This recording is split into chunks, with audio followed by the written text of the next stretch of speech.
Shalom Bapak Ibu yang terkasih dalam nama Tuhan Yesus Kristus dimanapun berada pada saat ini. Senang sekali bertemu kembali di Sopokangen Channel di dalam menyambut Minggu Misericordias Domini 1 Mei 2022.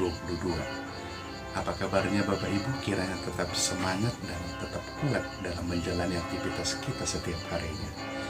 Terlebih buat hamba Tuhan dimanapun berada di dalam mempersiapkan pelayanan kita di hari Minggu tanggal 1 Mei 2022.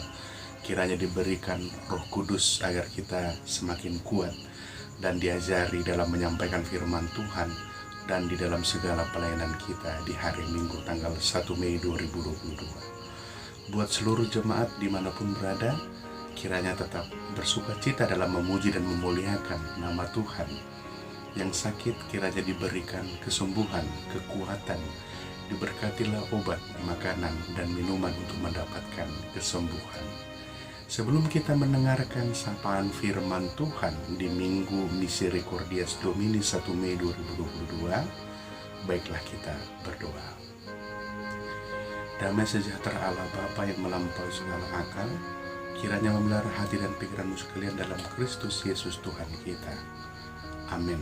Bapak Ibu yang terkasih, firman Tuhan di Minggu Misericordias Domini 1 Mei 2022 diambil dari Mazmur pasal 4, dimulai dari ayat 2 sampai ayat 9.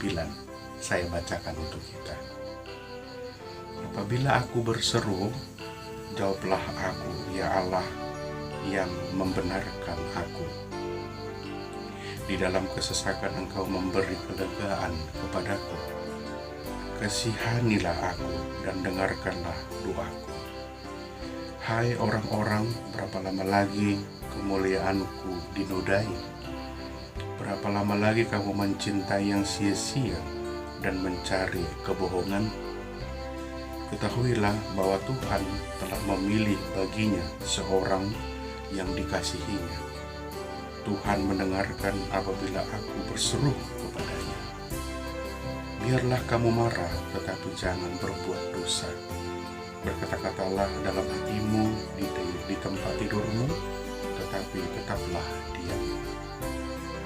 Persembahkanlah korban yang benar, dan percayalah kepada Tuhan. Banyak orang berkata, siapa yang akan memperlihatkan yang baik kepada kita? Biarlah cahaya wajah-Mu menyinari kami, ya Tuhan. Engkau telah memberikan sukacita kepadaku, lebih banyak daripada mereka ketika mereka kelimpahan gandum dan anggur. Dengan tentram aku mau membaringkan diri, lalu segera tidur. Sebab hanya Engkaulah ya Tuhan yang membiarkan aku diam dengan aman. Demikian pembacaan firman Tuhan di minggu kita, Minggu Misericordias Domini. Saudara-saudari yang terkasih dalam nama Tuhan Yesus Kristus, melalui minggu kita pada saat ini, ada sebuah ilustrasi cerita yang ingin saya sampaikan kepada kita. Suatu ketika ada 3 orang pemuda yang ingin berjalan-jalan, dan kita biasa melakukan doa tersebut dalam kehidupan kita, kemanapun kita berada, kemanapun kita mau berjalan. Dan ketika orang pemuda tersebut meminta penyertaan Tuhan dan pemeliharaan Tuhan sebelum mereka berjalan untuk menuju suatu kota, dan mereka berjalan kaki. Dan setelah mereka selesai berdoa, mereka berjalan, dan tidak berapa jauh mereka berjalan di pinggir hutan. Mereka melihat harimau, seekor harimau. Alangkah kagetnya mereka dan takutnya. Orang pertama, dia tidak bisa berlari, dan dia hanya diam saja di tempat dia berdiri sambil berdoa dan memejamkan mata agar Tuhan menyelamatkan dan meluputkan mara bahaya yang ada di depan dia. Karena harimaunya sudah siap untuk berlari dan menerkam. Dan puji Tuhan, harimau tidak menerkam ataupun tidak mengapa-apai orang yang pertama tersebut. Dan orang kedua juga yang tidak biasa, tidak pintar melompat dan memanjat pohon setinggi mungkin, tiba-tiba karena melihat harimau tersebut, dia pintar melompat dan memanjat pohon yang tinggi tersebut. Dan dia berusaha setinggi mungkin memanjat pohon tersebut, agar harimau tidak mau mengejarnya dan tidak menerkam dia. Dan puji Tuhan, dia tidak diterkam oleh harimau. Justru harimau mengejar orang yang ketiga. Orang yang ketiga tersebut berlari sekencang mungkin sejauh 1 kilometer bahkan lebih. Dan harimau terus mengejar dia. Dan harimau berhenti mengejar orang ketiga tersebut ketika di depan orang ketiga tersebut terlihat jelas seekor rusa yang besar. Mungkin di dalam pikiran harimau, lebih enak jika memakan rusa yang dia lihat juga di depan orang ketiga tersebut. Lalu harimau menerkam rusa tersebut dan pergi ke dalam hutan, dan orang ketiga tersebut pun selamat. Saudara-saudara yang terkasih, lalu mereka setelah melihat harimau tidak ada lagi, setelah membawa rusa yang dia terkam, mereka bertemu di suatu tempat. Justru orang pertama dan orang kedua menyalahkan orang ketiga. Mereka merasa bangga ketika ada mara bahaya mereka berdoa, Allah meluputkan orang pertama dan orang yang kedua. Dan orang yang ketiga dikatakan adalah orang yang tidak beriman dan tidak berdoa, sehingga dia dikejar oleh harimau. Dan mereka menyalahkan orang ketiga tersebut karena dia terus dikejar. Orang pertama, orang kedua tidak dikejar oleh harimau karena mereka berdoa. Saudara-saudara yang terkasih, tidak berapa lama terdengar suara Tuhan Allah. Dan Allah berkata, justru Allah memakai orang ketiga untuk menyelamatkan orang pertama dan orang yang kedua.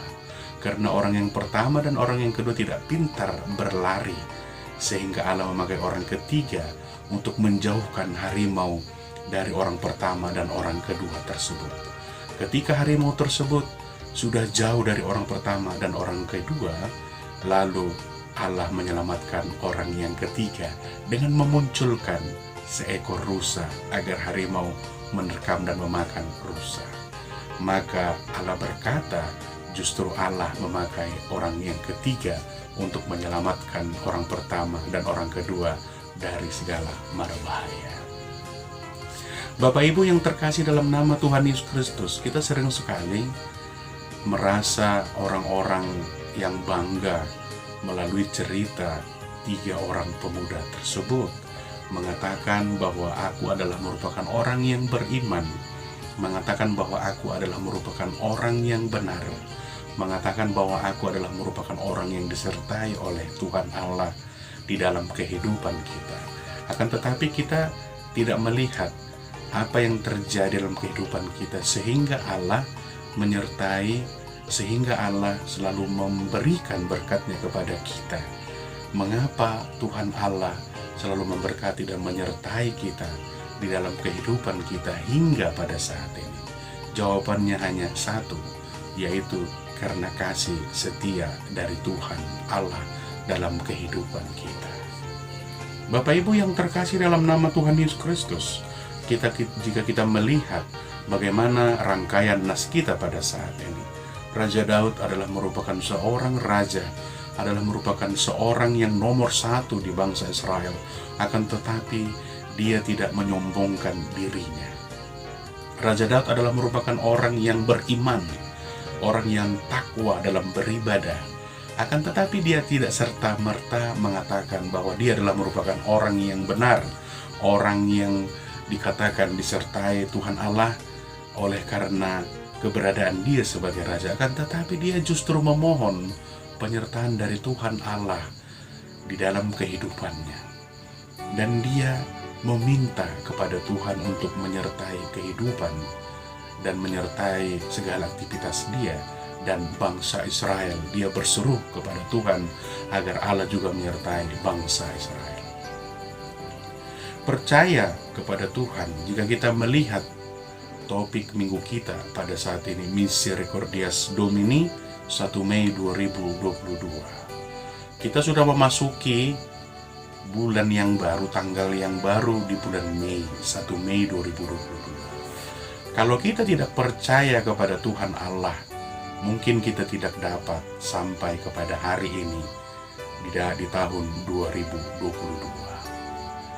Mungkin kita beranggapan, aku tidak percaya, kenapa aku bisa diantarkan ke hari dan bulan yang baru di tahun 2022. Itu justru sebaliknya. Jika ada anggapan demikian, kita harus merenungkan dalam kehidupan kita. Seperti nama minggu kita, Misericordias Domini, yang mengatakan, nyanyikanlah belas kasihan Tuhan. Nyanyikanlah belas kasih Tuhan di dalam kehidupan kita. Semuanya adalah karena belas kasih dari Tuhan, oleh karena penyertaan Tuhan, sehingga kita dapat menjalani kehidupan kita hingga pada hari ini. Dan kita memohon kepada Tuhan agar kiranya selalu disertai, tidak berhenti sampai hari ini, yaitu selama-lamanya, sampai kita nanti menutup mata kita, akhir hayat kita, kiranya Tuhan selalu menyertai kita. Bapak Ibu yang terkasih, percayalah kepada Tuhan. Topik kita berbicara tentang percayalah kepada Tuhan. Lalu apa yang menjadi sukacita kita? Kita percaya kepada Tuhan. Ada orang percaya kepada Tuhan akan tetapi hidupnya tidak penuh dengan sukacita. Dia hanya sebatas mengatakan di mulut saja, akan tetapi hidupnya tidak penuh dengan sukacita. Marsak, selalu putus asa, tidak semangat dan tidak termotivasi. Ya sekedar hiduplah, tidak ada semangat hidup dalam kehidupannya. Hanya sekedar hidup, sebatas hidup, makan dan minum, bekerja, tidur, bekerja, makan dan minum, tidur, bekerja, hanya begitu saja. Tidak ada sukacita. Sering sekali orang mengatakan sukacita itu ada jika memiliki materi yang banyak. Ya, banyak orang mengatakan demikian. Banyak juga orang mengatakan ada sukacita jika memiliki harta yang banyak. Ada orang mengatakan demikian. Ada juga orang mengatakan bahwa sukacita itu ada jika memiliki kepintaran dan kekuatan dan kesehatan, strong dalam kehidupannya. Itu baru yang namanya sukacita. Akan tetapi sukacita itu tidak ada jika tidak memiliki uang, tidak memiliki harta, sakit, tidak memiliki kepintaran, tidak kuat. Itu tidak sukacita. Salah, Bapak Ibu yang terkasih. Sukacita yang sangat luar biasa dalam kehidupan kita adalah bagaimana Allah selalu menyertai kita. Allah masih memberikan napas kehidupan dalam kehidupan kita.